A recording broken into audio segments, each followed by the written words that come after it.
Well, student, today we shall take a detailed studies of 9th class poems of the books Beehive, a legend of the Northlands. This poem has been written by Phoebus Carey. She is the sisters of Alice Carey. The poetess belongs to USA. He was born on 4th September 1822 and died on 31st July 1871. About 50 at the age of 51 year age 50 years age में expire हो गई थी. अच्छा, हम इनकी जो एक story है, एक लीजेंड है, ये एक बैलेड्स कहेंगे हम, मतलब लयबद्ध राइम में नहीं होता है, लय में गीत सा गाया जाता है, उसको बैलेड कहा जाता है. इसमें रिदम नहीं होती है, जैसे गा के सुनाया जाता है वैसा नहीं होती है, ये एक स्टोरी टाइप में होता है बैलेड्स. द लीजेंड होता है दंत कथा ऑफ नॉर्थलैंड. ये नॉर्थलैंड यहाँ पे न्यूजीलैंड के लिए इन्होंने यूज किया है. This poem narrates the legend of an old lady. Narrate होता वर्णन करना. इस कविता के अंदर, ये पोइटेस हैं, हमारी कवित्री हैं, इस कविता के अंदर वर्णन करती हैं एक दंत कथा, the legend of an old lady. एक औरत की, बूढ़ी औरत की कहानी के बारे में बताती हैं. हु एंगर्ड होता है क्रोधित कर देना. सेंट पीटर, ये भगवान क्राइस्ट के जो फरिश्ते थे, उन्होंने भेजे थे धरती के ऊपर, because of his her greed. उस औरत की लालच की वजह से ये सेंट पीटर से, जो भगवान के फरिश्ते थे, बहुत ज्यादा क्रोधित हो गए थे. वो क्या कहानी थी, उस औरत ने ऐसा क्या कर दिया था, वो हम इस बैलेट्स के अंदर देखेंगे. इस कविता के अंदर जो 9th क्लास की बीहाइव बुक में दी गई है, बहुत अच्छी हमारे को शिक्षा इससे मिलती है. एक मोरल लेसन भी मिलता है हमारे को, जो हमें जिंदगी में अडोप्ट भी करना चाहिए, ले लेने चाहिए ऐसी बढ़िया चीजों को. Away, away in the Northland, where the hours of the day are few and the nights are so long in winter that they cannot sleep them through. Away away Northland, दूर दूर, वहां न्यूजीलैंड के अंदर. Northland New Zealand के लिए use किया गया. Where the hours of the day are few, जहां पर दिन के घंटे बहुत कम होते हैं, दिन छोटे होते हैं वहां पे. Where the hours of the day are few, जहां पे दिन के समय, जो दिन के घंटे बहुत कम होते हैं, दिन छोटे होते हैं. एंड द नाइट्स, और रातें जो आर सो लॉन्ग, इतनी ज्यादा होती हैं, बड़ी. इन विंटर, सर्दी के मौसम में इतनी बड़ी रातें होती है, that they can not sleep them through, they can not sleep them through, की सारी रात वो सो भी नहीं सकती. अवे अवे नॉर्थलैंड, दूर दूर न्यूजीलैंड के अंदर. Where the hours of the day are few, जहां पर दिन का समय जो बहुत कम होता है, दिन के घंटे कम होते हैं. And the nights are so long, और रातें इतनी लंबी होती हैं इन विंटर, सर्दी के अंदर, that they can not sleep them through, की सारी रात सो भी नहीं पाते वो इतनी लंबी रात में. Where they harness the swift reindeers to the sledge, where when it snows and the children's look like bear's cubs in their funny furry clothes. Where they harness होता है जोतना. The swift होता है तेज गति से चलने वाला. रेंडियर एक जानवर का नाम है, रेंडियर, कि वो जो रेंडियर है उसको जोतते हैं. टू द स्लैश होता बर्फ पर चलने वाली गाड़ी, कि इतनी ज्यादा बर्फ पड़ती है कि रेंडियर को जो है, रेंडियर को, अपने जंगली जानवर है ये, दो तेज चलने वाला है, उसको अपनी गाड़ी में जोतते हैं, बर्फ पर चलने वाली स्लैश गाड़ी के अंदर. व्हेन इट स्नो, जब बर्फ गिरती है तब गाड़ी के अंदर रेंडियर को वो जोतते हैं. हार्नेस मीन जोतना. वेयर दे हार्नेस, जहां पर वो जोतते हैं द स्विफ्ट, तेज चलने वाले रेंडियर को, टू द स्लैज, अपनी गाड़ी के अंदर, जो बर्फ पर चलने वाली गाड़ी है उस पे. व्हेन इट स्नो, जब बर्फ गिरती है. एंड द चिल्ड्रन, और वहां के जो बच्चे हैं, लुक लाइक बियर्स कब.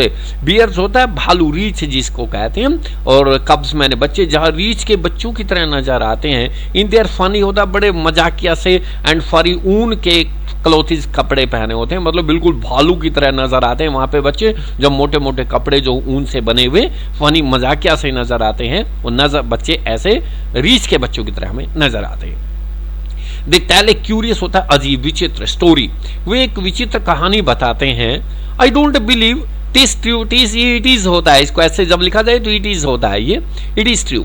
दे tell them a curious story, अपने बच्चों को एक विचित्र कहानी सुनाते हैं. I don't believe it is true, कि मेरा तो विश्वास नहीं है कि कहानी सच्ची भी होगी. पोइटेस कहती है कि मेरा विश्वास नहीं है कि कहानी सच्ची होगी. And yet you may learn A lesson, परंतु इस कहानी से हमें एक शिक्षा तो मिलती है, एक शिक्षा तो हमें सीखनी चाहिए. If I tell the tale to you, अगर मैं तुम्हें कहानी बता देती हूँ, राइट, पोइटेस कहती है, if I tell the tale to you, tale होता है कहानी, अगर मैं आपको कहानी बता देती हूं तो आपको एक शिक्षा जरूर इससे मिलेगी. Once when the good Saint Peters lived in the world below and walked walked about it, preaching just as he did.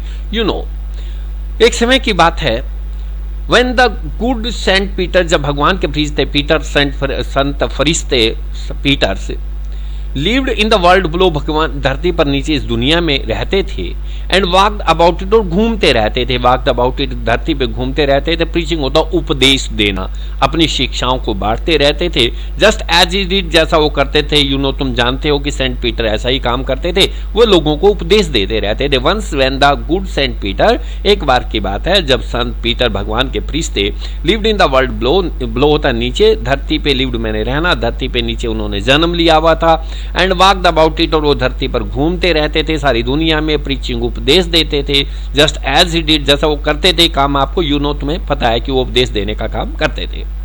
He came to the door of a cottage, he came, वो पहुंच गए एक दरवाजे के ऊपर, एक कुटीर के दरवाजे पर वो पहुंच गए। कॉटेज मीन कुटीर। In travelling round the earth where a little woman was making cakes and baking them on the hearth. He came to the door of a cottage, वे कुटीर के दरवाजे पे पहुंच गए सेंट पीटर्स। इन ट्रैवलिंग होता है सैर करते हुए, भ्रमण करते हुए, राउंड द वर्ल्ड, सारी दुनिया में घूमते घूमते वो आखिर में एक कुटीर के दरवाजे पर पहुंच गए। Where a little women was making cake, जहां पर एक छोटी सी औरत जो है मेकिंग केक बना रही थी वो, एंड बेकिंग होता पकाना, उन केकों को पका रही थी। देम ऑन द हार्थ होता चूल्हा, चूल्हे के ऊपर उन केकों को पका रही थी। He came to the door of a cottage, वे कुटीर के दरवाजे पर पहुंच गए। इन ट्रैवलिंग, यात्रा करते करते, भ्रमण करते करते, राउंड द अर्थ, जब वो सारी दुनिया में घूम रहे थे। Where the a little women was making cake, उस कुटीर के अंदर एक छोटी से कद की औरत जो है केक बना रही थी, एंड बेकिंग, और पका रही थी, देम उनको ऑन द हार्थ, चूल्हे पे पका रही थी। And being faint with fastings for the day was almost done, he asked her from her store of cakes to give him a single one. And being faint होता बेहोश होना, with fasting होता व्रत से, कि सुबह से कुछ खाया नहीं था, व्रत की तरह था, वो बेहोश होने के कगार पे थे Saint Peter. For the day was almost done, क्योंकि लगभग दिन पूरा हो चुका था, दिन अस्त हो चुका था। He asked her from her store of cake, उसने पूछा उसके केकों के भंडार के अंदर से, to give him a single one, कि मुझे एक केक दे दो। उस औरत को सेंट पीटर ने कहा कि अपने स्टोर के अंदर से, मतलब केकों के भंडार के अंदर से, जितने केक है आपके, ये स्टोर का है, उनको एक केक आप मुझे दे दे। And being faint with fasting, मतलब सेंट पीटर जो है फेंट, बेहोश होने के कगार पे थे, विद फास्टिंग, व्रत की वजह से भूखे थे, उसकी वजह से बेहोश होने के कगार पे थे। For the day was almost done, लगभग डे जो दिन, ऑलमोस्ट डन, लगभग अस्त हो चुका था, दिन खत्म हो चुका था। ही आस्क्ड हर, उस औरत से उसने कहा, फ्रॉम हर स्टोर, अपने भंडार के अंदर से, ऑफ केक्स, केकों के भंडार के अंदर से, to give him a single one, की मुझे एक केक दे दो। उसने नहीं दिया। उस औरत ने क्या किया, so she made a very little cake, छोटा सा केक उसने बनाया, but as it baking lay, she looked at it and thought it seems too last to give away.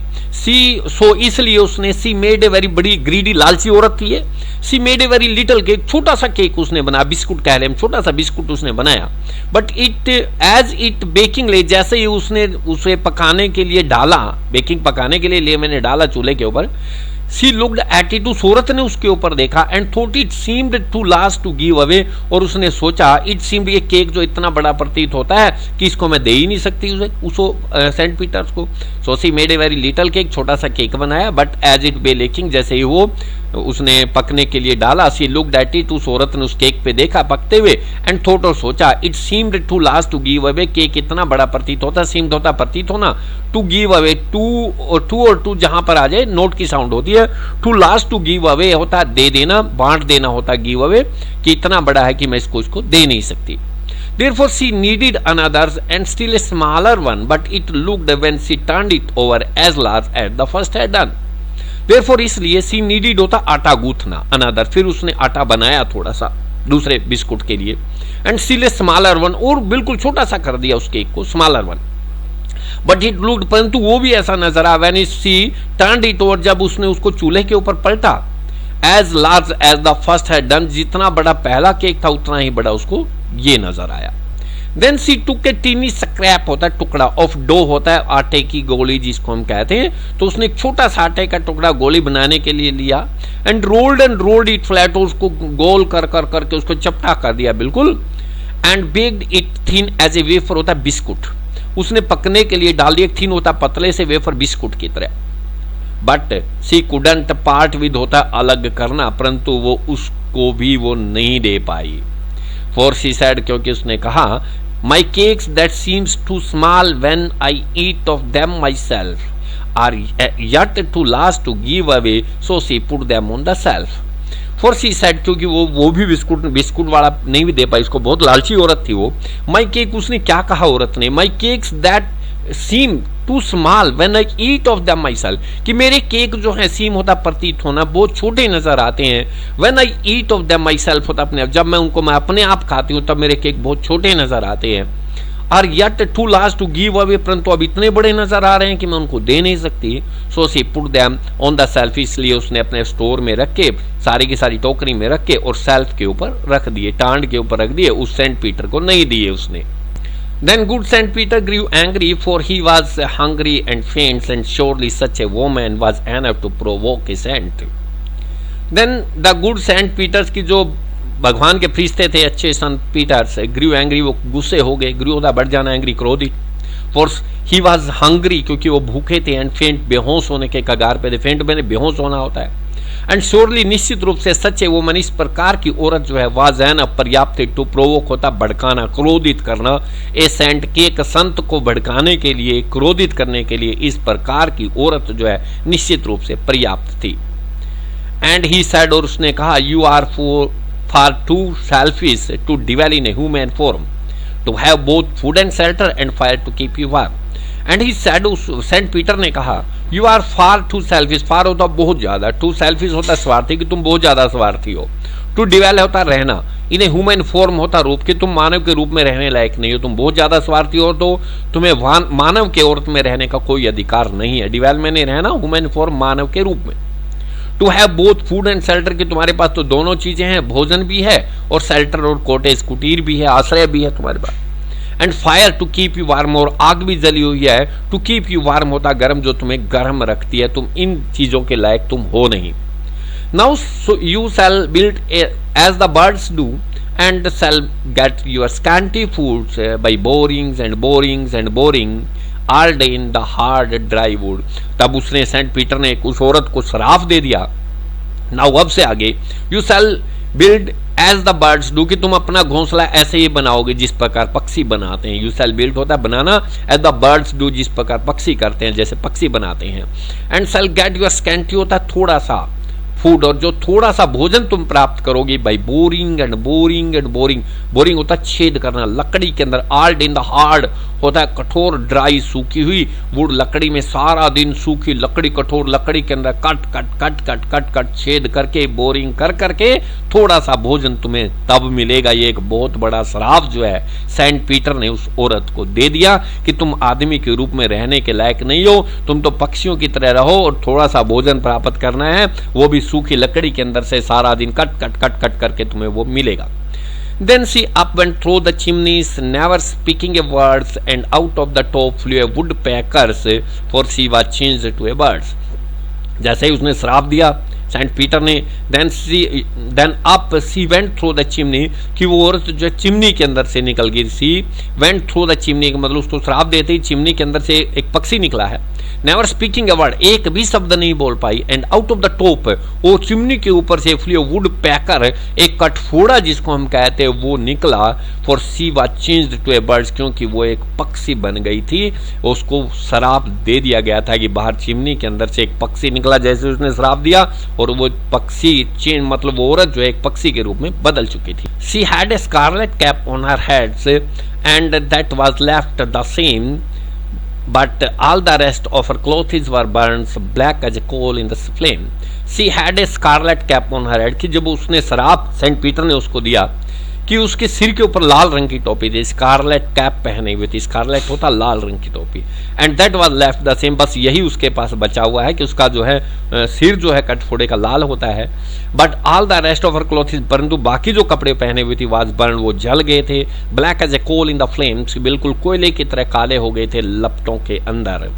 And every country school boy, प्रत्येक देहात का school का लड़का has seen her in the wood कि लकड़ों जंगलों के अंदर अवश्य ही उस पक्षी को देखा होगा, where she lives in the trees, जहाँ पर वो पेड़ों पे रहती है, टिल दिस वेरी डे, आज के दिन भी वो पाई जाती है, boring and boring for food, के अपना जो भोजन प्राप्त करती है वो लकड़ी के अंदर छेद करके वो अपना भोजन प्राप्त करती है। And every country boy, country मैंने देहात होता है, देश नहीं होता है, स्कूल बॉय प्रत्येक देहात का जो स्कूल में जाने वाला बच्चा है, has seen her in the woods, के जंगलों में उसे अवश्य ही देखा होगा। वुड मैंने यहाँ जंगल लगाएंगे, पेड़ बहुत से, where she lives in the tree, जहाँ पर जंगलों में पेड़ों पे रहती है, टिल दिस वेरी डे, आज के दिन भी रहती है, boring and boring for food, और भोजन के लिए कट छेद करती रहती है। बैलेड, ये जो फोबिस कैरी का लिखा हुआ है, बैलेड है ये पोइम के रूप में, as a song narrating the story of short stanza, एक कहानी को बताया गया है। Ballads are a part of folk culture, folk culture तो स्थानीय जो संस्कृति उसका हिस्सा होते हैं, पॉपुलर कल्चर प्रसिद्ध संस्कृति, and are passed on orally from one generation to the next, और इनको एक पीढ़ी से दूसरी पीढ़ी में इस तरीके से कहानी ओरली होता है, मौखिक रूप से एक पीढ़ी से दूसरी पीढ़ी में ये चली जाती हैं। A legend of the Northland is a ballad, के लीजेंड, ये जो स्टोरी हमने पढ़ी है, ये नॉर्थलैंड में न्यूजीलैंड की एक लीजेंड इसी तरीके की कहानी है।